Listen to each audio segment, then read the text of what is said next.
There are quite a few things you can do in the garden at this time of the year to make it look a little bit better. This is a fall aster. Isn't that beautiful? It's been gorgeous for weeks. But the problem is we had rain, and of course the poor plant just fell apart.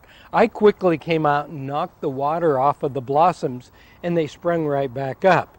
But it still should be staked, and that's a project that I'm going to do today. It's very easy, of course, just put a string around them and a stake to hold them in place. But if you don't do that, let me give you an example of what happens with that chrysanthemum there in the foreground. Because the rain got on it, I tried to take the water off of the flowers, but nevertheless they're double and they were just too heavy and they fell apart.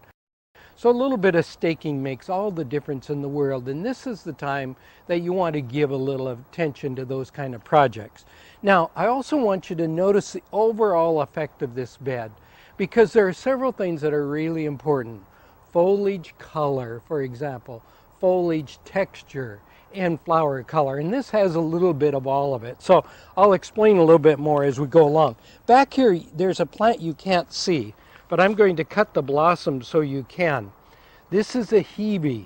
And by the way, is what I often do in the garden is when I plant a plant and I'm not familiar with the particular variety, I put the stake or the label right with the plant. In some cases, I even bury it in the ground with the plant.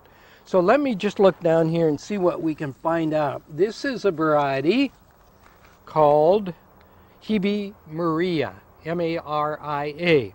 So right away then I know what the variety is. Here's another variety, by the way, back here, that's the variegated Hebe, and that's simply all it's called, is variegated Hebe. But here's one that I want to share with you that I think is just spectacular, and that is the tricolor. This has been that color all year long.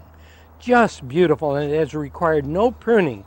Now, speaking of pruning, here's a plant that does need a little bit of pruning, and it's the Dusty Miller.